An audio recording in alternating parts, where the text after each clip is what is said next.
Uniform civil code, ज्यादातर आप news channels open करके देखेंगे तो जो पार्टिसिपेंट्स होंगे डिबेट के, वो दो कम्युनिटीज से आपको मिलेंगे, हिंदूज एंड मुस्लिम्स। और इस डिबेट से आपको लगेगा कि शायद uniform civil code something about कि हिंदूज और मुस्लिम्स की बात है, and some members of Muslim communities are saying कि ऐसा नहीं होना चाहिए, राइट? लेकिन यूसीसी इससे बहुत ज्यादा है। It is not just about this binary. So in this particular video हम बिल्कुल बेसिक से इसको स्टार्ट करेंगे। कहां से ये डिबेट निकल कर आई? कॉन्स्टिट्यूएंट असेंबली से नहीं, इससे भी पहले से हम स्टार्ट करते हैं। The word uniform civil code, इसका जेनेसिस हम यूरोप में देखते हैं। कारण क्या था? यूरोप ने 30 साल देखे थे धर्म आधारित युद्ध के, काफी नुकसान हो रहा था। तो ऐसे में उन्होंने सोचा कि एक म्यान में दो तलवार नहीं रह सकती। दो तलवार का मतलब सरकार और धर्म। कई बार धर्म इतना ताकतवर होता था कि वो सरकार के बताए हुए कानून को साइडलाइन कर सकता था। मैं उस समय की चर्च की बात कर रहा हूं।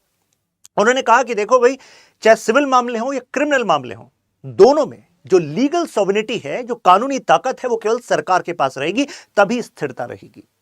वेलकम किया गया इस स्टेप को। ऐसे में अब आप कहेंगे क्या धर्म को बिल्कुल साइडलाइन कर दिया? धर्म के बारे में कहा गया कि देखो, लोगों को अधिकार है कि अपने कॉन्शियंस के आधार पर वो धर्म फॉलो कर सकते हैं, यानी कि राइट रिगार्डिंग कॉन्शियंस, यानी कि इसमें आपके पास फ्रीडम है रिगार्डिंग योर रिलीजन। लेकिन अगर मैं इंडियन कॉन्स्टिट्यूशन के आर्टिकल 25 की बात करूं तो वहां पर लिखा हुआ है कि with regard to freedom of religion you have freedom regarding conscience, यानी कि आप अपने अंदर की आवाज के हिसाब से अपना धर्म चुन सकते हैं, भले ही आप किसी भी धर्म में पैदा हुए हों। तो आप कहेंगे अच्छा, ये बात तो कॉमन है यूरोप में और इंडिया में, तो यानी कि कॉमन तो है, लेकिन इसके बाद आगे जो 3 वर्ड जुड़े हुए हैं वो जनरली यूरोपियन कंट्रीज में फॉलो नहीं होते। वो क्या है? वो है प्रोफेस, प्रैक्टिस, प्रोपगेट। जब मैं कह रहा हूं फॉलो नहीं होते, इसका मतलब यह है कि जैसे फंडामेंटल नेचर का स्टेटस यहां पर दे रखा है, वहां पर नहीं दिया हुआ। इसका मतलब क्या है? इसका मतलब है कि भाई प्रोफेस यानी कि आप डिक्लेयर कर सकते हैं, धर्म से जुड़े हुए जो प्रैक्टिस हैं, यानी कि रिचुअल्स हैं, कस्टम, ट्रेडिशंस, उनको फॉलो करते हैं। और प्रोपगेट का मतलब आप अपने धार्मिक जो ज्ञान है उससे दूसरों का वास्ता भी करा सकते हैं। तो इसको फंडामेंटल करार देना, कई लोग कहते हैं कि ये तो यूनिफॉर्म सिविल कोड की बात के ही खिलाफ है, क्योंकि यूनिफॉर्म सिविल कोड में जो वर्ड सिविल है, इसका मतलब होता है ऐसे कानून जो कि आपकी मैरिज, डाइवोर्स, इनहेरिटेंस, एडॉप्शन जैसे मुद्दों से संबंधित हो। इन मामलों को हम क्या कहते हैं? सिविल मामले कहते हैं। और क्रिमिनल मामले किनको कहते हैं?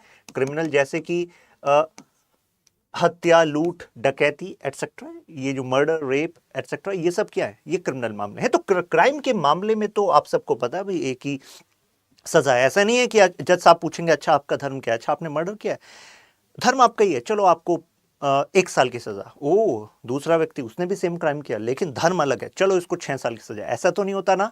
तो यानी कि क्राइम वाले मामले में तो, क्रिमिनल वाले मामले में तो हम कॉमन कोड को फॉलो करते हैं, कॉमन लॉ को फॉलो करते हैं, आईपीसी, सीआरपीसी को फॉलो करते हैं। मुद्दा है यूनिफॉर्म सिविल कोड का। तो आप सोचेंगे सर, अगर यूरोप में यह सिस्टम फॉलो हो रहा था और ब्रिटिशर्स यहां पर राज कर रहे थे, तो ब्रिटिशर्स ने फिर यूनिफॉर्म सिविल कोड को इंडिया में क्यों नहीं लाया? तो ऐसे में ब्रिटिशर्स ने इसको लेकर कमीशन का गठन किया था। मैं 1830s की बात कर रहा हूं। लेकिन उन्होंने कहा कि भाई भारत का इतिहास अलग है, भारत में राजनीति और धर्म के रिश्ते आमने सामने नहीं रहे, यानी कि यहां तो धर्म और राजनीति साथ साथ चले हैं। यानी कि जो भी रूलर्स होते थे वो अपने साथ जो रिलीजियस लोग होते थे, जो इंटरप्रेट करते थे कानून को, पॉलिसीज को, उसको भी रखते थे, उसके आधार पर भी फैसला ले लेते थे। तो यानी कि वो जो टसल यूरोप के इतिहास में था, इसका इंपैक्ट उनके प्रेजेंट पर पड़ा, ऐसा भी हमारा इतिहास नहीं था। तो उन्होंने कहा कि यहां पर अगर हम उस सिस्टम को फॉलो करेंगे तो कोई ऐसा ना हो लोग नाराज हो जाएं। और ये बात तो वो जानते थे कि भाई अगर जनता को नाराज कर दिया तो भाई शासन करना कैसे आसान होगा। तो जनता को यह भी दिखाना पड़ेगा कि देखो, अगर धर्म और कानून में से किसी एक को चुनना पड़े तो तुम्हारे ज्यादा करीब कौन? जो जनता कहेगी धर्म, क्योंकि पैदा होते हैं तो धार्मिक कुछ ना कुछ अनुष्ठान होगा, हवन, पूजन, या किसी अलग अलग धर्म में अलग अलग कुछ ना कुछ रिचुअल है। उसके बाद डिफरेंट स्टेजेस पर भी धर्म से ही वास्ता है, डेली बेसिस पे धर्म से वास्ता है, शादी धर्म, फिर अंत्येष्टि यानी कि अंत में भी धर्म। तो लोगों को लगा यार अपना वास्ता तो ज्यादा धर्म से, धर्म के साथ छेड़छाड़ नहीं होनी चाहिए, धर्म से पीपल वर मोर कनेक्टेड। तो कहा कि चलो ऐसा करते हैं, जो सिविल मैटर्स हैं उसमें अलग धर्म के अनुसार कानून को ही जारी रखते हैं। यानी कि जब कोर्ट में, वही कोर्ट, अब उस कोर्ट में जब कोई मामला आएगा मैरिज, डिवोर्स, एडॉप्शन, इनहेरिटेंस से जुड़ा हुआ, इनहेरिटेंस यानी कि आपके पूर्वजों की संपत्ति जब अब बंटनी है तो किस आधार पर बटे, तो भाई हम धर्म आधारित कुछ जो कोर्ट्स बने हुए हैं उनको लेकर चलेंगे। तो ऐसे में ये प्रोसेस कंटिन्यू हुआ। अब सिचुएशन आई कॉन्स्टिट्यूएंट असेंबली की डिबेट की कि अब यहां पर क्या चल रहा था, क्या उन्होंने ब्रिटिश सिस्टम को ही कंटिन्यू रखा। तो ऐसे में हंसा मेहता, राजकुमारी अमृत कौर, के.एम. मुंशी, इनको आप लिख भी सकते हैं, ऐसे पॉइंट्स आपके नॉलेज को आपके आंसर में नेक्स्ट लेवल ले जाएंगे। इन तीनों का कहना था, मैं कॉन्स्टिट्यूएंट असेंबली के सदस्यों की बात कर रहा हूं, हंसा मेहता, राजकुमारी अमृत कौर और के.एम. मुंशी, इनका कहना था कि यूनिफॉर्म सिविल कोड आना चाहिए। यानी कि अब समय आ गया है कि इन मामलों में भी एक ही कोड हो। कारण राजकुमारी अमृत कौर और हंसा मेहता का कहना था कि भाई आप किसी भी धर्म की बात कर लो, लेकिन हर धार्मिक कोड में विमेन को तो सेकेंडरी स्टेटस रखा गया। कई धर्मों में महिला दूसरी शादी नहीं कर सकती, पर संपत्ति में बराबर का अधिकार नहीं है। तो ऐसे में एक कोड आना चाहिए जिसमें कि जेंडर जस्टिस हो, यानी कि मेन विमेन बराबर हो। KM. Munshi ji, even Jawaharlal Nehru ji was also supporting uniform civil code. इनका यह कहना था कि जो सोशल कस्टम्स हैं, अगर वो इविल नेचर रखते हैं तो वो किसी धर्म की आड़ में बचे ना रहें। ये जो कॉन्स्टिट्यूशन है ये सामाजिक न्याय का एक सिंबल बने, एक जरिया बने। तो ऐसे में चाहे धर्म से जुड़ा हुआ सोशल कस्टम है, लेकिन अगर वो अन्यायपूर्ण है, खत्म कर देना चाहिए उसको, यूनिफॉर्म सिविल कोड आना चाहिए। लेकिन यहीं पर पोकर साहिब, इस्माइल साहिब, ये अदर कॉन्स्टिट्यूएंट असेंबली मेंबर थे। इनका कहना था कि ऐसा करना ये माइनॉरिटीज के लिए गलत होगा। पूछा गया भाई कैसे गलत होगा, तो इनका कहना है कि हमें डर है कि इससे जो इस्लाम के टेनेट्स के हिसाब से कम्युनिटी चलती है, आप यूनिफॉर्म सिविल कोड से चलाओगे तो यानी कि तो सीधे सीधे हमारे धर्म में दखल देने वाली बात हुई। तो धर्म में दखल बिल्कुल बर्दाश्त नहीं होगी। तो this is going to give a wrong message that India is being run by majoritarian religion. तो हालांकि कॉन्स्टिट्यूएंट असेंबली में बात कही गई कि देखो यूनिफॉर्म सिविल कोड का यह मतलब नहीं है कि भारत में जिस धर्म के लोग ज्यादा हैं उस धर्म के पॉइंट्स यूनिफॉर्म सिविल कोड में आएंगे। सबसे बड़ा मिसकंसेप्शन है। उन्होंने कहा ऐसा कुछ नहीं होगा। यूनिफॉर्म सिविल कोड का मतलब है कि धर्म कुछ भी हो, हिंदू, मुस्लिम, सिख, ईसाई, कुछ भी धर्म हो, एक कोड होगा। इसका मतलब यह है which is independent of religion. Actually इसके पीछे एक कॉन्सेप्ट है, उसको हम कहते हैं सेक्युलराइजेशन ऑफ पब्लिक स्फीयर। मतलब क्या हुआ कि जैसे आपका जो भी पब्लिक स्फीयर से कनेक्टेड मामले से प्रॉपर्टी से जुड़ा हुआ मामला है, तो इसमें धर्म का रोल नहीं होना चाहिए। इसमें कानून एक सबके लिए होना चाहिए, वो सरकार डिसाइड करे। Right, so this is what they were saying. Now next, इसके बाद doctor B are Ambedkar ji ने एक बैलेंसिंग आर्गुमेंट दिया। उन्होंने कहा कि I think time is not ready, अभी टाइम तैयार, अभी टाइम अनुकूल नहीं है। फ्यूचर में जब राजनीतिक रूप से, सामाजिक रूप से लोग अवेयर होंगे कि ऐसा कानून किसी धर्म पर हमला नहीं है, तो ऐसे में फिर वहां पर यूनिफॉर्म सिविल कोड लगा देंगे। तो इसी वजह से फंडामेंटल राइट और डीपीएसपी में से यूनिफॉर्म सिविल कोड को डीपीएसपी में रखा गया। यहां पर रखा गया यूनिफॉर्म सिविल कोड आर्टिकल 44। पहले डिबेट थी कि एफआर में रख देते, भाई एनफोर्सेबल बाय लॉ कर देते। फिर कहा कि no, it is not it should not be considered in connotation of right, अधिकार के तौर पर नहीं। डीपीएसपी में जब दूसरा आर्टिकल पढ़ते हैं, यानी कि 36 के बाद 37, तो वहां पर ये लिखा हुआ है कि देखो डीपीएसपी में जो प्रोविजंस हैं they are not enforceable by court. यानी कि अगर डीपीएसपी का कोई प्रोविजन डीपीएसपी में लिखा है यूनिफॉर्म सिविल कोड, तो आप कोर्ट पे जाके नॉक नहीं कर सकते, अरे ये क्या गलत हो रहा है हमारे साथ, तो यूनिफॉर्म सिविल कोड नहीं अप्लाई किया गया। नहीं, आप ऐसा नहीं कर सकते, कारण क्योंकि नॉट एनफोर्सेबल बाय लॉ। लेकिन उसी आर्टिकल में एक और बात लिखी है, fundamental to the governance of the country, यानी कि आप हल्के में नहीं ले सकते इसको। सरकार को प्रयास करने होंगे कि जल्द ही यूनिफॉर्म सिविल कोड आए। तो डीपीएसपी की डायरेक्शन है। अब कई लोग कहते हैं कि सर लेकिन ये तो कॉन्स्टिट्यूशन के ही खिलाफ हो जाएगा सर, क्योंकि आर्टिकल 25 में अगर ये लिखा हुआ है कि हर किसी को अधिकार है अपने धर्म को प्रैक्टिस करने का, जैसे मैंने बताया ना, अपनी अंतरात्मा से, कॉन्शियंस से आप चेंज कर सकते हो, रिलीजन अडॉप्ट कर सकते हो। फिर प्रोफेस, प्रैक्टिस, प्रोपगेट, तो ये जो प्रैक्टिस वाला पार्ट है ये तो इसके खिलाफ हो जाएगा ना, कई लोग कहेंगे ये बात। तो आपको क्या लगता है कि कॉन्स्टिट्यूएंट असेंबली मेंबर्स ने इसके बारे में नहीं सोचा होगा? क्या उन्होंने नहीं सोचा होगा कि भाई 25 में हम प्रैक्टिस का ये दे रहे हैं और आर्टिकल 44 में डीपीएसपी में हम दे रहे हैं यूसीसी और बोल रहे हैं कि आने वाले समय में राज्य की जिम्मेदारी है कि इसको कानून के रूप में लागू करें? क्या उन्होंने नहीं सोचा होगा? सोचा था भाई, ये सारे डिबेट्स वो सोच कर बैठे थे, राइट। तो अब इसी चीज को हमें समझना है कि क्या यहां पर जो यूसीसी की डिबेट है it is just about religion? क्या ये केवल रिलीजन की डिबेट है? नहीं, it's not just about religion. यहां पर ट्राइब्स की भी इश्यूज एसोसिएटेड हैं, customs tradition associated with tribes. इस वाली वीडियो में मैं कुछ केस स्टडीज आपके साथ शेयर करूंगा जहां पर यूसीसी पर जो आपकी समझ है वो ब्रॉडन होगी। बड़ी इंटरेस्टिंग डिबेट हम अब यहां पर करने वाले हैं। ये बात तो आपको पता लग गया कि जैसे क्रिमिनल लॉज की बात है तो वहां पर हम जिक्र करते हैं किसका? आईपीसी, सीआरपीसी का। और जब इसकी बात आती है तो हम सिविल लॉज की, तो हम बात करते हैं डाइवोर्स, इनहेरिटेंस, मैरिज एटसेट्रा। उसके लिए हमारे पास अलग अलग धर्म के अलग अलग कानून भी हैं, राइट, जैसे हिंदू सक्सेशन एक्ट है ना।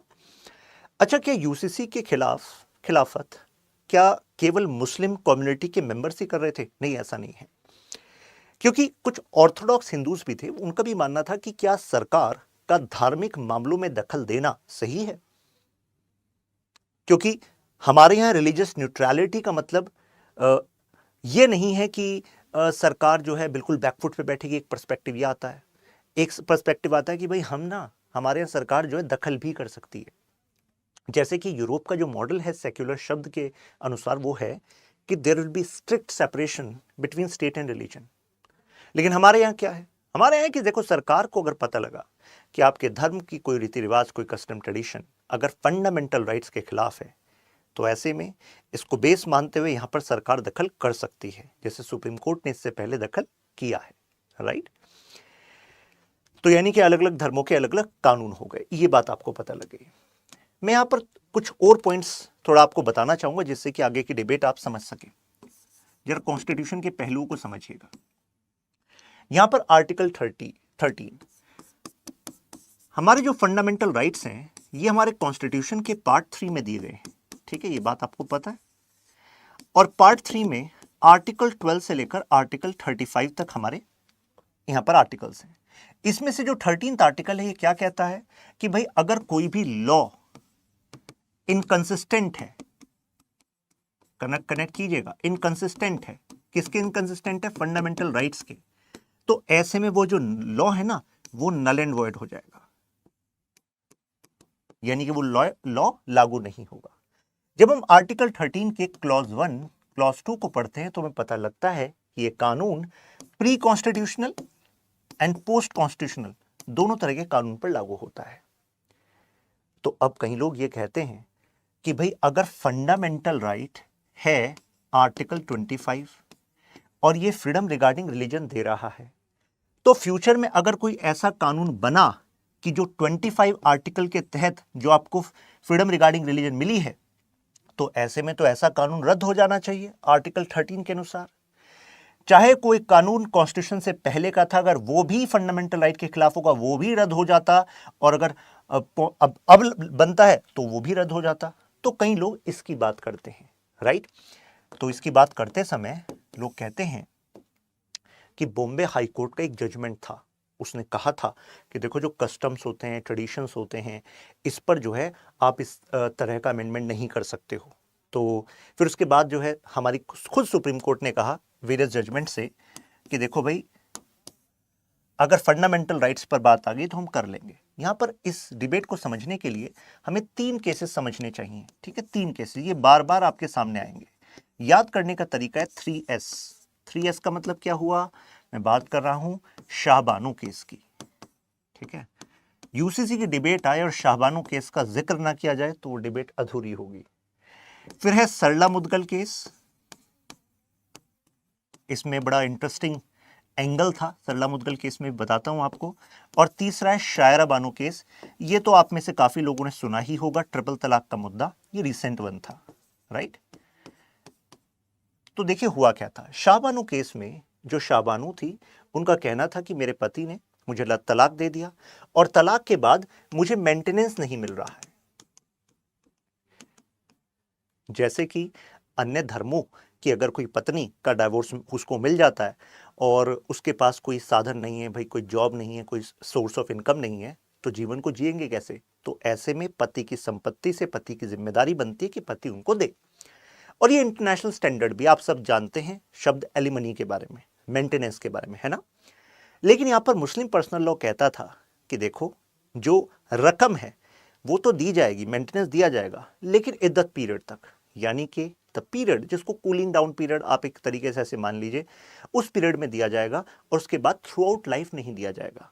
जबकि शाहबानो का कहना था कि भाई पति की मर्जी है कि मुझे डेजर्ट कर देगा और फिर कुछ देगा भी नहीं, उसे पता है क्योंकि कोई सोर्स ऑफ इनकम नहीं है, तो ये तो एक तरीके से गुलाम बनाने वाला तरीका हुआ। आप अभी जो आप में से कई लोग हैं जो अर्बन इंटेलिजेंसिया से बिलोंग करते हैं, आसपास देखते हैं कि भाई आजकल तो लड़कियां भी जॉब करती हैं, क्या ही ज़रूरत है मेंटेनेंस की। तो आपको क्या लगता है, ये कानून केवल उन कुछ लोगों को देखकर आप कह सकते हो कि इन कानूनों की ज़रूरत नहीं, इन जजमेंट्स की ज़रूरत नहीं है? अगर आप भारत में उतर कर देखेंगे तो बड़े तादाद में आपको ऐसे वुमेन मिलेंगी जिनको उनके परिवार ने बराबर शिक्षा का कभी कोई अवसर दिया ही नहीं। अगर शिक्षा मिली भी तो परिवार ने नौकरियां छुड़वा दी। अगर नौकरी करोगे तो घर का तो बराबर काम करना पड़ेगा, तो इतना प्रेशर आ जाएगा psychologically, physically, then she will say कि ठीक है मैं जॉब नहीं करूंगी। और उसके बाद एक बहुत बड़ा गैप आ जाएगा, फिर it will be very difficult for her to resume her job. तो हमें उस पर्सपेक्टिव से भी सोचना चाहिए, क्योंकि जब भी कोई कानून पॉलिसी होता है तो लार्जर इंटरेस्ट में सोचना चाहिए। तो ज़्यादातर लोग तो ऐसे हैं ना जिनको ऐसा बेनिफिट की ज़रूरत है। तो ऐसे में अब कोर्ट ने कह दिया कि भाई मेंटेनेंस तो देना पड़ेगा थ्रू आउट लाइफ, सीधी बात, सुप्रीम कोर्ट ने इस केस में कह दिया था। अब ऐसे में जो all India Muslim personal law board है, प्लस ऐसे ही कई सारे ऑर्थोडॉक्स मुस्लिम ग्रुप्स, वो सड़क पर उतर गए, कहने लगे कि ये तो धर्म में दखल वाली बात हो गई। राजीव गांधी जी की सरकार थी उस टाइम पर, राजीव गांधी जी ने सुप्रीम कोर्ट के जजमेंट के खिलाफ एक्ट ले आया। यहां पर मुस्लिम वेमेन का जो डाइवोर्स से जुड़ा मामला है, तो नाम तो दिया गया था protection etcetera, but the point is कि इसमें शाबानो केस के जजमेंट को उलट कर दिया सरकार ने। आप कहेंगे क्या सरकार ऐसा कर सकती है? जी हाँ, सरकार करती है। क्या वेमेन क्या सुप्रीम कोर्ट ऐसा होने दे सकती है? नहीं नहीं, ऐसा हो सकता है कि उसके बाद फिर सुप्रीम कोर्ट उसको रिव्यू करे और फिर उस पर फैसला ले ले, ऐसा हो सकता था। लेकिन यहां पर राजीव गांधी सरकार का जब फैसला आ गया तो उसके बाद फिर ये मामला सेटल माना गया। तो यानी कि एक प्रोग्रेसिव अप्रोच जो आई थी वो एक तरीके से एक लॉस्ट अपॉर्चुनिटी कहा जाने लगा, ठीक है, क्योंकि सरकार का एक्ट उसको उलट देता है, क्योंकि मुस्लिम संप्रदाय पर हनन का यहां पर बात होने लगी। अब सरला मुदगल केस, सरला मुदगल केस में सुप्रीम कोर्ट ने कहा कि क्या चल रहा है भाई, कि किसी एक धर्म का जो लड़का है वो मुस्लिम धर्म में शामिल हो जाता है। क्यों? कि भाई मुस्लिम पर्सनल लॉ 4 शादी अलाउ कर रहा है। तो यहां पर मुद्दा क्या था कि एक पत्नी ने केस किया, कहा कि यार मेरा जो पति हैं वो मुस्लिम धर्म में इसलिए चले गए हैं जिससे कि वो दूसरी पत्नी भी रख सकें, क्योंकि हिंदू मैरिज एक्ट के अलाउ नहीं करता उसको, आप तो ये तो ऑफेंस हो जाएगा। तो ऐसे में सुप्रीम कोर्ट ने कहा सबसे पहली बात, जो ये पति इतना दिमाग लगा रहा है कि मुस्लिम धर्म में इसलिए कन्वर्ट हो रहा है कि एक और शादी कर लेगा, क्योंकि भाई वो वाली पत्नी तो डाइवोर्स दे नहीं रही जो हिंदू पत्नी है, तो ये तो एक तरीके से दोनों धर्म का भी अपमान है, जिस धर्म से जा रहे हो और जिस धर्म में मतलब एंटर कर रहे हो। और ऐसी शादी को ही हम नल एंड वॉइड करार देते हैं। और इन दोनों जजमेंट्स की एक और खास बात है, शाहबानो केस में खुद सुप्रीम कोर्ट ने कहा था सरकार से कि यूसीसी आपको लाना चाहिए। अब एक और इंटरेस्टिंग पॉइंट देखिएगा, शाहबानो केस से Shayara Bano case, recent triple तलाक वाले मामले तक जब मैं ऑब्जर्व करता हूं सुप्रीम कोर्ट के जजमेंट्स, तो मैं पाता हूं कि यहां पर सुप्रीम कोर्ट डायरेक्शन वाली भाषा का इस्तेमाल कर रही थी। डायरेक्शन कि सरकार को यूसीसी लाना चाहिए, ऐसी समस्याओं का समाधान उसी से होगा और यह सरकार की जिम्मेदारी है। आर्टिकल 44 में कहा गई ये बात, अभी बताया ना, डीपीएस में कही है, खुद कॉन्स्टिट्यूएंट असेंबली मेंबर्स ऐसा चाहते थे। जब हम सरला मुदगल केस में आते हैं तो यहां पर भी हमें सुप्रीम कोर्ट से एक डायरेक्शन दिखने को मिलती है, यूसीसी पे डायरेक्शन, ठीक है, but this direction was milder than the direction which was given by Supreme Court in Shahbano case. अब आता है शायरा बानो केस में। शायरा बानो केस में ये जो ट्रिपल तलाक वाला मुद्दा है, कितने समय से जो चलता आ रहा था और एक मैसिव यू कैन से सोशल इविल था, खुद मुस्लिम संप्रदाय के एक वर्ग था जो इसके खुद खिलाफ था। उनका मानना था भाई ये तो इनजस्टिस है, ये तो कुरान के खुद जो बेसिक टेनेट्स हैं उसके खिलाफ है। जबकि एक ऐसा भी था, वो कहता था कि नहीं नहीं भाई, जो हमारा धर्म कह रहा है कि अगर ट्रिपल तलाक अलाउ है then this can be used, right. तो ऑर्थोडॉक्स जो फंडामेंटलिस्ट अप्रोच है वो कह रहे थे नहीं, ट्रिपल तलाक शुड बी देयर। खैर यहाँ पर शायरा बानो केस में सुप्रीम कोर्ट ने कहा कि ट्रिपल तलाक is against human dignity. Triple तलाक अगर ह्यूमन डिग्निटी के खिलाफ है, जेंडर राइट्स के खिलाफ है, तो ऐसे में ट्रिपल तलाक हम जो है इनवैलिड करार देते हैं और ये क्रिमिनल ऑफेंस करार देते हैं। इसके बाद खुद हमारी पार्लियामेंट ने भी ट्रिपल तलाक को लेकर अलग से कानून ले आया और कानून लाकर अब वो क्रिमिनल ऑफेंस बना दिया गया है। लेकिन इस वाले शायरा बानो केस में सुप्रीम कोर्ट ने अलग से कोई डायरेक्शन नहीं दी वाइडर यूनिफॉर्म सिविल कोड लाने की। तो आपको नहीं लगता कि सुप्रीम कोर्ट की यहां पर जो अगर हम ये इवोल्यूशन देख रहे हैं तो यहां पर थोड़ा माइल्डर होता जा रहा है, राइट। लेकिन यहां से एक बात बिल्कुल क्लियर है, जहां से हमने डिबेट स्टार्ट की थी, जो लोग कहते हैं कि यूनिफॉर्म सिविल कोड लाना ये तो फंडामेंटल राइट्स के खिलाफ होगा। फंडामेंटल राइट्स के खिलाफ इस वजह से नहीं होगा क्योंकि प्रीवियस जजमेंट से सुप्रीम कोर्ट ने शो कर दिया, इवन सबरीमाला केस भी आप इसमें कंसिडर कर सकते हैं। सबरीमाला केस के वाले मामले में केरला की जो सरकार है उसने अलग से कानून लाया था जिससे कि 10 से 55 साल की जो महिलाएं, जो कि मेंस्ट्रुअल एज होती है विमेन की, उनकी एंट्री को प्रतिबंधित किया गया था इन लॉर्ड अयप्पा टेम्पल। तो कानून ये कह रहा था, लेकिन फिर ऑनरेबल सुप्रीम कोर्ट ने क्या कहा, कहा भाई ये तो इक्वालिटी बिफोर लॉ के खिलाफ है और अनटचेबिलिटी, आप एक तरीके से उसके कोनोटेशन से भी इसको देख सकते हैं कि भाई टेम्पल अपवित्र हो जाएगा, राइट। तो ऐसे में यहां पर खुद सुप्रीम कोर्ट ने शो कर दिया कि भाई भले ही कुछ लोग कह रहे थे कि नहीं हमारे आर्टिकल 26 के खिलाफ है ये तो, लेकिन सुप्रीम कोर्ट ने कहा भाई विमेन का आर्टिकल 25 भी तो है, उनका भी तो आर्टिकल 25 क्या कहता है, अभी बताया था आपको, कॉन्शियस प्रोफेस प्रैक्टिस प्रोपेगेट, तो उनका प्रैक्टिस करने का भी अधिकार है। 26 जो आर्टिकल है वो कहता है कि भाई जो रिलीजियस डिनोमिनेशन है, यानी कि कोई धार्मिक समूह फॉर एग्जांपल, तो उसके पास अपना मौलिक अधिकार है, फंडामेंटल राइट है कि अपने जो प्रॉपर्टी है, जो धार्मिक संपत्ति है, उसको मैनेज करने का सरकार उसमें दखल नहीं देगी। लेकिन यह ध्यान रखिएगा, एक बहुत ही सॉलिड आर्गुमेंट जिससे आपको क्लियर हो जाए ये डिबेट, हमारे यहां पर कोई भी फंडामेंटल राइट एब्सोल्यूट नहीं है, यानी कि यहां पर जो हमारे फंडामेंटल राइट्स हैं they are qualified in nature, और यहां पर हमें बेसिकली रीजनेबल रेस्ट्रिक्शंस लगाए जा सकते हैं, यानी कि public order, morality and health, तीन चीजें याद रखनी है। पीएमएच के आधार पर this can be done. Let me check how it is, ठीक है। तो आपको क्या पता लगा, पब्लिक ऑर्डर, मोरालिटी और हेल्थ, इन तीनों बेसिस पे सरकार चाहे तो फंडामेंटल राइट पर भी रेस्ट्रिक्शंस लगा सकती है। तो यानी कि यहां पर जो मोरालिटी वाला एंगल है, इसमें भी एंगल यहां पर बैठ सकता है। पब्लिक ऑर्डर वो subject to the you can say decision of court हो सकता है या स्टेट का डायरेक्शन हो सकता है। द पॉइंट इज कि रेस्ट्रिक्शंस हैं, रीजनेबल रेस्ट्रिक्शंस के आधार पर भले ही आपका कोई फंडामेंटल राइट हो, लेकिन वहां पर दखल किया जा सकता है। तो अब आपको ये अंडरस्टैंडिंग तो भाई हो गई है, ठीक है। ये आर्टिकल 44 का मैंने जिक्र कर दिया, बी आर अम्बेडकर जी कह रहे थे कि भाई अभी वॉलंटरी रखो। Now let's continue. तो आइडिया क्या था यूसीसी को फिर भी एक सॉफ्टवेयर वर्जन रखने का, डीपीएसपी में रखने का। पॉइंट क्या था कि भाई पॉलिटिकली सोशली कंड्यूसिव एटमॉस्फेयर होना जरूरी था। आपको ये बात पता होगी कि अगर कोई अच्छा कानून भी है, लेकिन अगर जनता इमेजिनेशन में भी उसको इनजस्टिस मानती है, तो आपको नहीं लगता ये सिस्टम के लिए घातक साबित हो सकता है? हो सकता है। तो इंडिया को एक सक्सेसिव मॉडल बनकर दिखाना था, तो ऐसे में बीच का तरीका रखा गया। तो ये जिम्मेदारी फ्यूचर जनरेशंस पर दे दी गई कि भाई आप भविष्य में जानें कि अब जरूरी है और आप जनता को अवेयर कर दें। इसी वजह से कहा जाता है कि क्या अब इसकी डिबेट और ज्यादा बढ़ जानी चाहिए।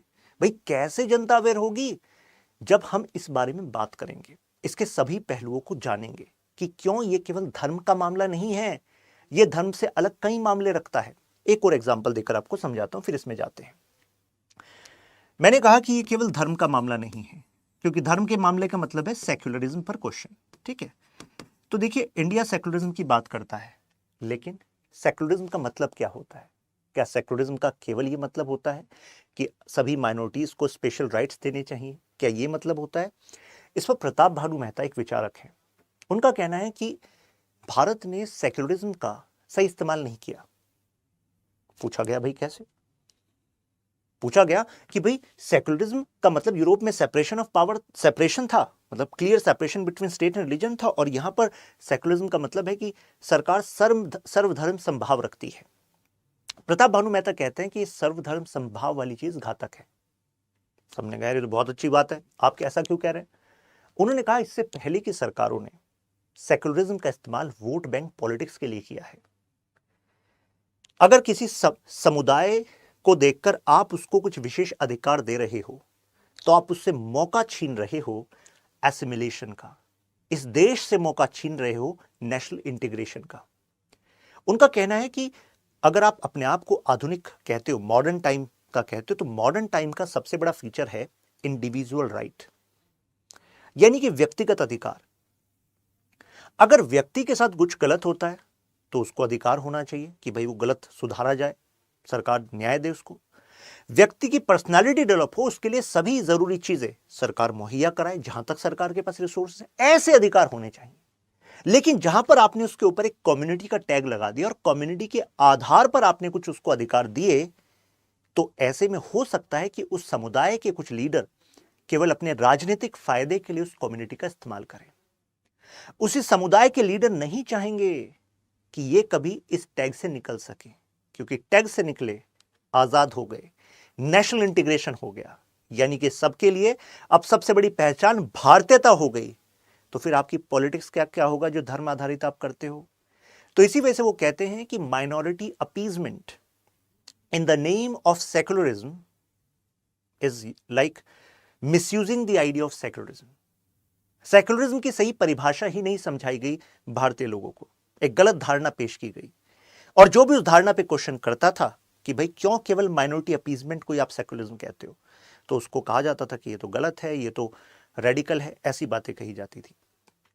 जबकि प्रताप भानु मेहता कहते हैं कि देखो भाई, सेक्युलरिज्म का मतलब है कि हर एक इंडिविजुअल की जो पर्सनैलिटी में डेवलपमेंट है उसमें सरकार अपनी तरफ से इंडिविजुअल के लेवल पर ट्रीट करेगी, इंडिविजुअल लेवल राइट रखेगी।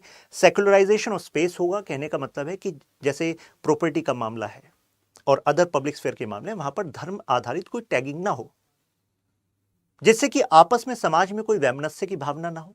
Means people should not consider themselves as separate.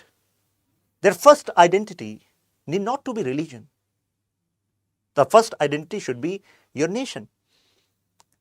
तो ऐसे में ऐसा तो नहीं कि गलत ही परिभाषा चलती आ रही थी, और अब अगर डिबेट उठी तो एंटी सेक्युलर डिबेट बन गई है।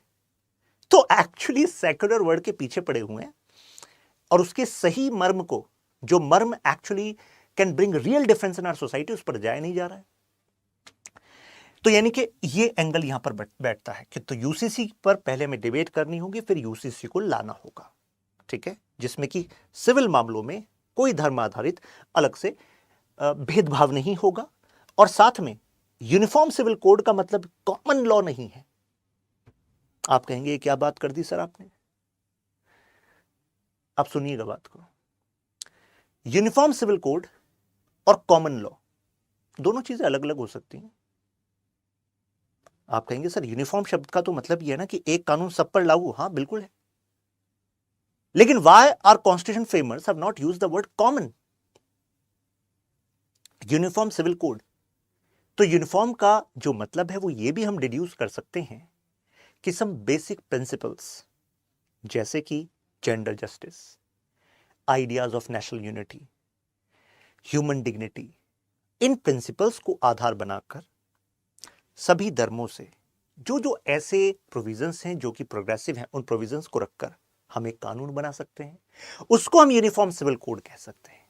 तो ऐसे में वो डिवाइड नहीं होगा, वो कानून अपने आप में इंडिपेंडेंट ऑफ रिलीजन भी होगा, लेकिन वो कानून ऐसा नहीं है कि वो this is going to be a common इस वे से भी नहीं, क्योंकि हम कुछ स्फेयर में अलग अलग धर्म के कुछ customs and rituals which are not counter to these ideals, हम उनको अलाउ करा दें, which are not counter to these ideals. Means our commitment should be to these ideals for which the idea of uniform civil code was proposed in first place. तो आपको लगता है कि शायद हमारी जो डिबेट है आजकल वो बड़ी लिमिटेड चल रही है, हमें इस एंगल पे सोचने की जरूरत है। तो national integration and gender justice, ये 3 मुद्दे हैं यहां पर, राइट। 25 के बारे में तो आप जान ही चुके। कॉन्शियस, अपनी मर्जी से आप अपना धर्म चुन सकते हो। Profess, practice, propagate religion. 26 मैंने आपको बताया ग्रुप राइट है ये, यानी कि रिलीजियस डिनोमिनेशन, धार्मिक समूह फॉर एग्जांपल को अपने रिलीजन मामलों में वो इंडिपेंडेंस दी हुई है। आर्टिकल 29 कहता है कि लैंग्वेज, स्क्रिप्ट, कल्चर आपको प्रोटेक्ट करने का अधिकार है। क्वेश्चन है कि right of the minority to manage and maintain its own affairs will be the implementation of UCC not against our own constitution। तो मैंने आपको बताया कि देखो UCC का इंप्लीमेंटेशन फंडामेंटल राइट के खिलाफ नहीं होगा, क्योंकि फंडामेंटल राइट का स्कोप ये कहता है कि अगर रीजनेबल रेस्ट्रिक्शंस हमने दिए हुए हैं कि किसी भी धर्म के कोई टेनेट्स अगर इन प्रिंसिपल्स के खिलाफ हैं, तो ऐसे में आप फंडामेंटल राइट की आड़ नहीं ले सकते, राइट। तो यानी कि आंसर क्या है, UCC can accept the best of the Indian traditions and come out with a simple code जो ट्रांसपेरेंट हो, इजी टू एडमिनिस्टर हो, राइट। वो पर्पस सर्व करेगा, एक ऐसी यूनिफॉर्मिटी जो कि इन प्रिंसिपल्स पर आधारित होगी, राइट, और प्रोटेक्ट करेगा हमारी डाइवर्सिटी को, क्योंकि वो तो हमारा एडवांटेज है। तो यानी कि uniform civil code is not for promoting homogeneity. ऐसा नहीं है कि एक ही रंग में रंगना है, समझ रहे हैं ना, वो नहीं है यूनिफॉर्म सिविल कोड, जरूरी नहीं है कि वो। अब चलिए कुछ केस स्टडीज देखते हैं। जैसे कि मैंने आपको कहा कि जनरली केवल रिलीजन पर फोकस होता है। टेक दिस एग्जांपल, ओराउंड जो ट्राइबल लोग हैं, मैं एरिया का नाम ले रहा हूं, मासामानो, करीब 40 किलोमीटर है रांची से, ठीक है। तो वहां का एक ट्रेडिशन देखिए। तो यहां पर लोग जो हैं उस कम्युनिटी के इकट्ठे होते हैं सरना पर, यानी कि एक तरीके से वो प्रे करते हैं नेचर को, ठीक है। सरना स्थल प्रे करते हैं, वर्शिप करते हैं नेचर को। अब वहां पर यह है कि जो घास की फूस होती है ना, तो उसमें से पहले ब्लाइंडफोल्ड कर देंगे, तो उसमें से रैंडमली एक विलेजर को चुनेंगे। अब उस विलेजर के हाथों पर वो सीख बांध देते हैं। अब वो सीख बांधने के बाद उस विलेजर को खुला छोड़ देते हैं कि भाई आप जो है अब गांव में घूम सकते हैं। अब जिस भी तरफ वो विलेजर इशारा कर देगा, फाइनली एक जगह रुक के कि ये दिशा है, ये घर है, तो ऐसे में अब वो जो घर है उसमें जो व्यक्ति है, जो मैन है, उसको पाहन कहा जाएगा, यानी कि प्रिंसिपल प्रीस्ट हो जाएगा विलेज का, यानी कि मुख्य पुजारी माना जाएगा विलेज का। अब मैं आपको क्यों बता रहा हूं, क्योंकि हम इन ट्राइब्स में अपने कस्टम्स एंड ट्रेडिशंस के आधार पर भी कॉन्फ्लिक्ट रेजोल्यूशन के तरीके देख रहे हैं। मैंने सिविल में आपको क्या बताया, मैरिज, डाइवोर्स, एडॉप्शन, इनहेरिटेंस। अगर मैरिज, एडॉप्शन, इनहेरिटेंस को सॉल्व करने के ये कुछ कस्टम्स एंड ट्रेडिशंस हैं ट्राइबल्स ग्रुप में, तो क्या यूनिफॉर्म सिविल कोड इनको भी खत्म कर देगा या फिर इनको स्पेस देगा? और अगर स्पेस दिया तो फिर सिविल कोड यूनिफॉर्म कैसे हुआ, ये डिबेट है। तो अब इसी आधार पर विलेज जो है कई अन्य पोस्ट पे भी लोगों को रखता है, जैसे महातो, पानबारा, कोटवार, मुंडा, सिमिलर मैनर में, और इससे बनता है अखाड़ा। और जो अखाड़ा होता है ये हाईएस्ट डिसीजन मेकिंग बॉडी होती है इस विलेज की। अब जब भी ऐसे मामले आते हैं तो जैसे हमारे पंचायत एक्सटेंशन स्केड्यूल एरिया अलग से कानून है, तो अब यूसीसी डिबेट में हमें ये भी सोचना होगा, जब ये ऐसे कानून हैं हमारे पास जो कस्टम्स, ट्रेडिशंस, रिचुअल्स को अलग से स्पेस दे रहे हैं, कह रहे हैं कि भाई डिस्प्यूट अगर हुआ लैंड फैमिली मैरिज वाला, तो इस अखाड़ा जो पद्धति है उसके थ्रू ये सॉल्व हो सकता है। तो भाई अगर हो सकता है तो फिर यूनिफॉर्म सिविल कोड लाएंगे, तो फिर इसका क्या करेंगे, क्या इस कानून में बदलाव करना पड़ेगा, ये क्वेश्चन उठता है। एक और एग्जांपल ले लीजिए, श्यामा मुंडा, 28 इयर्स, एक वार्ड मेंबर है, नवातोली विलेज, बेरू ब्लॉक, आउटसाइड रांची। ये सेकंड केस स्टडी है। तो इनके जो हस्बैंड है मिस्टर गोविंदा मुंडा, वो एक ग्रोसरी शॉप चलाते हैं, सब्जियों की दुकान चलाते हैं पीपल ट्री के नीचे उनके विलेज में। गोविंदा का एक भाई है, तो गोविंदा के जो पेरेंट्स हैं वो उस भाई के साथ और भाभी के साथ रहते हैं। श्यामा मुंडा एंड गोविंदा ये हस्बैंड वाइफ हैं। अब जब पेरेंट्स चले जाते हैं तो बात आती है संपत्ति के बंटने की। तो आप कहेंगे हाँ सर क्लियर है ना, गोविंदा और गोविंदा के भाई दोनों के बीच में संपत्ति बंटेगी। लेकिन अब यहां पर ट्विस्ट आता है। ट्विस्ट ये आता है, श्यामा जो है वो उस पर ग्राम सभा बुलाती है और वो कहती हैं कि भाई हमारे यहाँ पर जो ट्रेडिशन है उसमें जो महिला है उसके नाम पर यानी कि वाइफ के नाम पर प्रॉपर्टी ट्रांसफर होनी चाहिए। Munda tradition, wife can claim their husband's property, तो ऐसे में decision was in her favour. तो यानी कि ऐसे मामलों में क्या होगा जहां पर ट्रेडिशन कहता है कि भाई महिला के नाम पर प्रॉपर्टी ट्रांसफर होगी, तो जो मैट्रिलिनियन ट्रेडिशंस हैं कई सारे ट्राइबल्स के, क्या उनको भी खत्म कर दिया जाएगा यूसीसी में, या उनको अलग से स्पेस दिया जाएगा? क्योंकि हमारा कॉन्स्टिट्यूशन शेड्यूल 5 शेड्यूल 6 में अलग से बात करता है इन एरियाज की। Tribal groups of Jharkhand, they believe that civil courts are too cumbersome. उनको लगता है सिविल कोर्ट में कौन जाए, इतना समय, तारीख पर तारीख, पैसा भी लगता है। तो ऐसे में शामा का ये मानना है कि अगर वो कोर्ट जाती तो शायद कभी भी उनको उनका लैंड शायद ना मिल पाता। लेकिन अब ये जो ट्रेडिशन था उनका, मुंडा ट्रेडिशन, उसको ग्राम सभा के सामने रखा। जो ग्राम सभा उनके ट्राइबल्स जो ट्रेडिशंस हैं, कस्टम्स उनको समझती है, उस हिसाब से फैसला आ गया, राइट। और ऐसे ही हमें अलग एरिया से छोटा नागपुर टेनेंसी एक्ट, ऐसे ही संथाल परगनास टेनेंसी एक्ट। तो यहाँ पर जो 5th शेड्यूल जिसका मैं जिक्र कर रहा था, ये कहता है कि जो लैंड ट्रांसफर होगा ना, वो केवल ट्राइबल टू ट्राइबल ही हो सकता है, किसी अन्य को नहीं हो सकता। तो यानी कि इस एरिया में तो प्रॉपर्टी से जुड़ा जो मामला है उसके लिए विशेष कानून हुए, है कि नहीं? तो विशेष कानून का होना क्या ये भी यूसीसी के खिलाफ है? ये क्वेश्चन उठता है।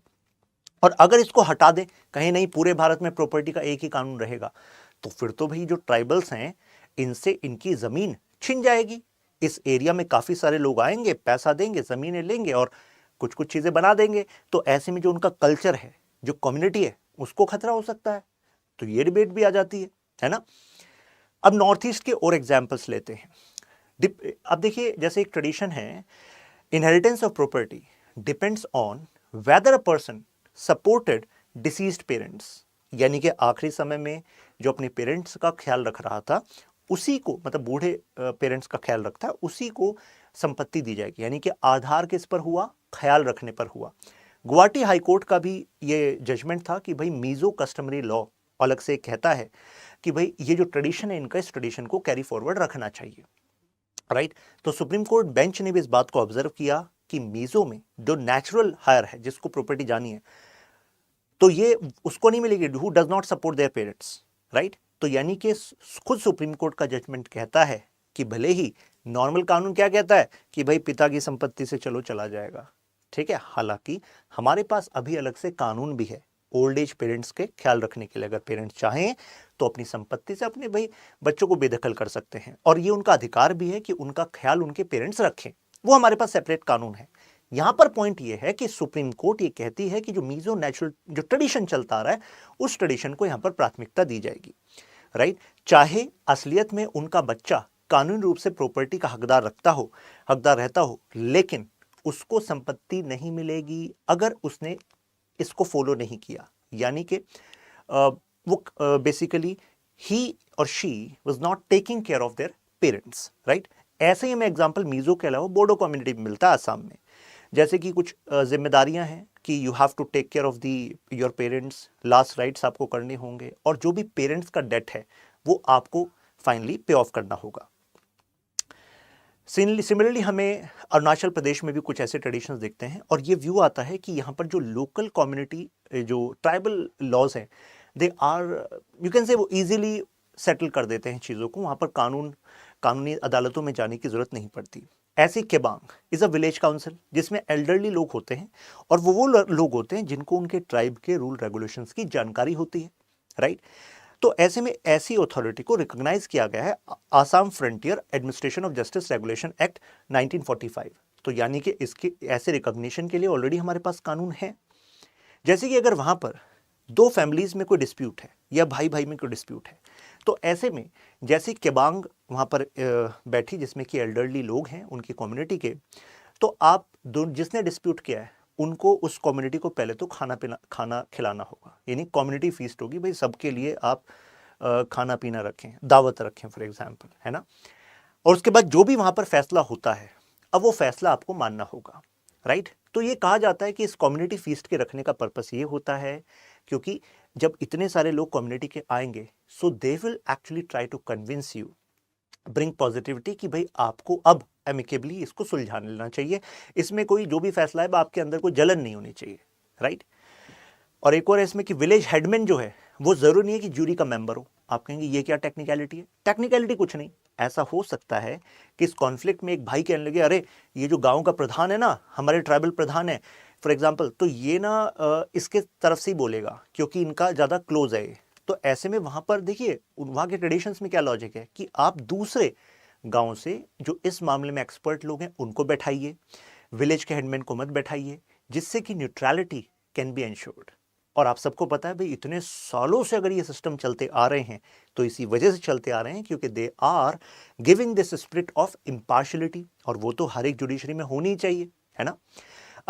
अब मेघालय की बात करते हैं। यहाँ पर गारो, खासी, जयंतिया, इन हिल्स में जो कम्युनिटीज़ हैं, आपकी गारो, खासी, जयंतिया, यहाँ पर हम देखते हैं कि इनके कस्टमरी लॉज में जो यंगेस्ट डॉटर होती है तो मैट्रिलिनियन लाइन होती है, यानी कि महिला प्रधान समाज देखते हैं। और ऐसे में जैसे जब प्रॉपर्टी ट्रांसफर होती है तो सबसे छोटी बेटी, कट्टू कहते हैं, उनको प्रॉपर्टी जाती है। तो ऐसे में यूसीसी का आना तो क्या इन ट्रेडिशंस को खत्म करने वाली बात होगी? ये क्वेश्चन उठ जाता है ना। तो ऐसे में हमें इन कस्टमरी लॉज को यूसीसी लागू होते समय स्पेस देना होगा और फिर आगे जाकर कम्युनिटीज को खुद तय करना होगा कि धीरे धीरे वो ये ट्राइबल कम्युनिटीज भी उसको अडॉप्ट कर लें, राइट। ऐसी जो बेस्ट प्रैक्टिसेस हैं अलग अलग ट्रेडिशंस में, अगर कुछ हमारे कॉमन लॉ में भी आ सकती, मतलब यूनिफॉर्म सिविल कोड में भी आ सकती है, तो उसमें भी हम इम्बाइब करें।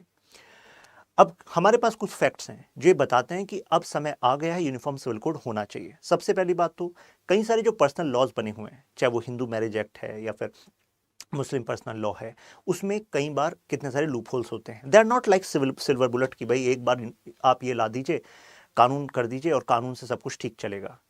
अगर धर्म के आधार पर बने कानून ही बेस्ट होते तो ये हश्र क्यों होता, ये डिबेट क्यों बनती, जहां पर विमेन को सेकेंडरी स्टेटस दिया हुआ है, राइट। तो ऐसे में हिंदू लॉज को रिफॉर्म किया गया in step by step manner, right, जिससे कि इक्वल स्टेटस मिले। जैसे 1955 से पहले तो पॉलीगैमी प्रेवलेंस देखा जाता था और माना जाता था कि भाई पति का ही अधिकार है संपत्ति पर, लड़के का ही, अगर बहन और भाई में देखें तो भाई का ही अधिकार है, और अगर पूछे बहन का क्या है तो बहन का तो स्त्री धन है। स्त्री धन का मतलब क्या होता है कि भाई शादी के समय पर जो जैसे हस्बैंड की तरफ से भी जो ज्वेलरी एटसेट्रा दिए जाते हैं लड़की को, तो स्त्री धन है, तो लड़की का तो केवल वही है, राइट। तो विमेन का कोई अधिकार नहीं होता था विद रिगार्ड टू प्रॉपर्टी और मॉर्गेजिंग, सेलिंग ऑफ प्रॉपर्टी। लेकिन अभी कानून आ गए हैं। लेकिन मुझे बताइए, अब कानून तो आ गए हैं, लेकिन आप कमेंट में बताइएगा क्या वाकई आप अपने घर में, अपने आसपास ऐसा देखते हैं कि आपकी मम्मी या अदर को बराबर अधिकार मिल रहा है संपत्ति में? क्या ऐसा हो रहा है? और मुझे लगता है कि काफी सारे लोग तो आप खुद ही इसके खिलाफ होंगे अगर जेन्युइनली आप कमेंट करें तो, कि यार बुआ को चला जाएगी यार संपत्ति, थोड़ी सी संपत्ति है, बुआ को क्यों मिलनी चाहिए, उनके पास तो उनके घर वाली संपत्ति है कि नहीं। तो कहने का मतलब है कि कानून का केवल आना काफी नहीं है इन मुद्दों को सॉल्व करने के लिए, राइट। ट्रिपल तलाक वाला एंगल मैंने आपको बता ही दिया था। ये शाबानो केस मैंने आपको बताया था 125 सीआरपी से कह रहा है कि भाई मेंटेनेंस तो देना पड़ेगा।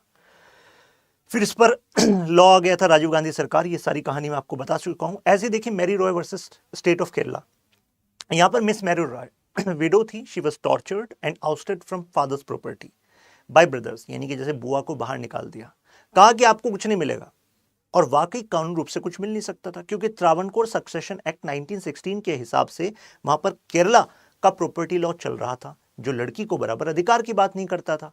तो ये मामला गया, फिर कहा कि भाई ऐसे में तो अगर ये पर्सनल लॉज चलते रहे या स्पेसिफिक अगर स्टेट में भी ऐसे लॉज जहां पर जेंडर जस्टिस नहीं है तो this is against the credentials of the constitution as well. भाई फंडामेंटल राइट में भली प्रॉपर्टी का अधिकार इस बारे में बात नहीं करता, लेकिन वो किस स्पिरिट को रिप्रेजेंट करता है हमें ये तो सोचना चाहिए, है कि नहीं।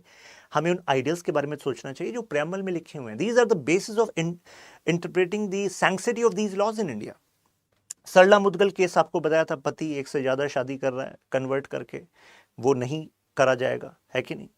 गोवा सिविल कोड एक एग्जाम्पल के तौर पर माना जा सकता है। गोवा में यूनिफॉर्म सिविल कोड है, कारण क्योंकि गोवा जब भारत की टेरिटरी बना उससे पहले पोर्चुगीज की ऑक्यूपेशन था, तो पोर्चुगीज का अपना एक यूनिफॉर्म सिविल कोड वहां पर चल रहा था जो कि फर्दर कैरी फॉरवर्ड किया गया। पिछले कुछ समय में हमने कुछ बीजेपी रूल स्टेट में इस तरफ कुछ कदम देखिए। जैसे कि उत्तराखंड में धामी सरकार ने 5 मेंबर की कमेटी बनाई थी यूसीसी पर। कहा गया कि यह कमेटी एक पहला स्टेप है, जब इस कमेटी की रिकमेंडेशन आएगी तो उस समय वाइडर डिबेट होने लगेगी, कई वीडियोस बनने लगेंगे, इस मुद्दों को लोगों को समझाने के लिए, इसकी इंट्रिकेसीज में जाने के लिए लोग अब भी अवेयर होंगे।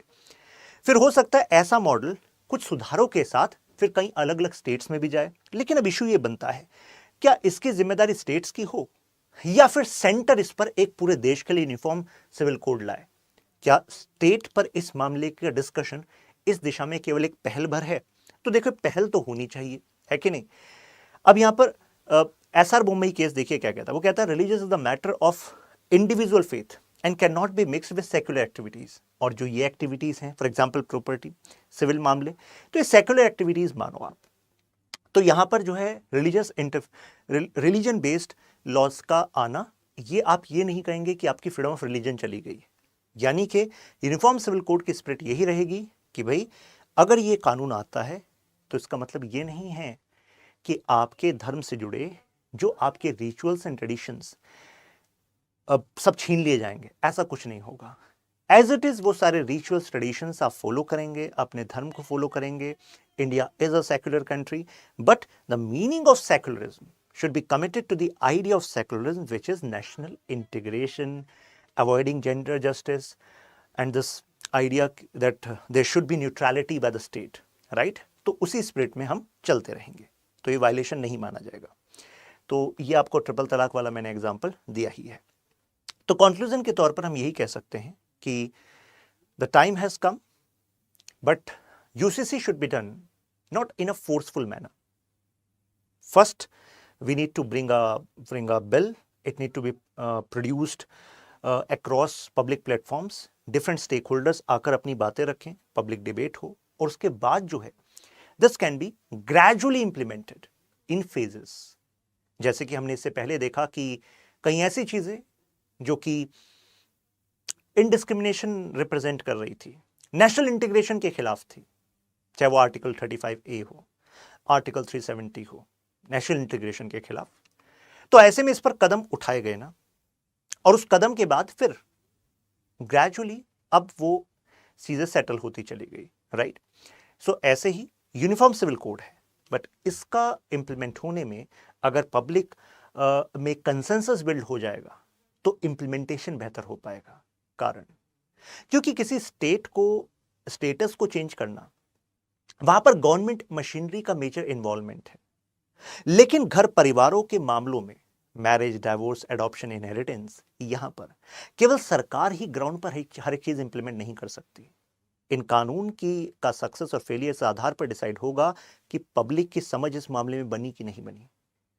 तभी मैं कह रहा था कई बार सरप्राइज काम करता है, कई बार स्टेप बाय स्टेप ये प्रोसेस काम करता है, बट एक चीज कॉमन होनी चाहिए भाई, discussion and debate is the essence of democracy. तो डिस्कशन एंड डिबेट होनी चाहिए, पब्लिक में कंसेंसस बिल्ड होना चाहिए, and all of us know that the diversity with respect to these tribes, their traditions, specific to religion as well, they all need to be protected, and they all are going to be protected.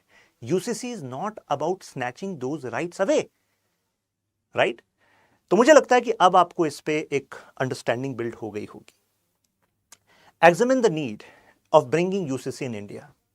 तो आप बताइएगा, आपके जो मैंने बीच में points रखे, क्या आप देख रहे हैं कि ऑलरेडी जो इस दिशा में अलग से अलग जेंडर जस्टिस के लिए जो कानून बने, क्या वो ग्राउंड पर आप देख रहे हैं इंप्लीमेंट होता हुआ? तो आप भी अपने विचार इस पे शेयर कर सकते हैं, और this is a big debate. हमने इसका एक सेगमेंट यहाँ पर डिस्कस किया है। फिर मिलते हैं, ख्याल रखिएगा।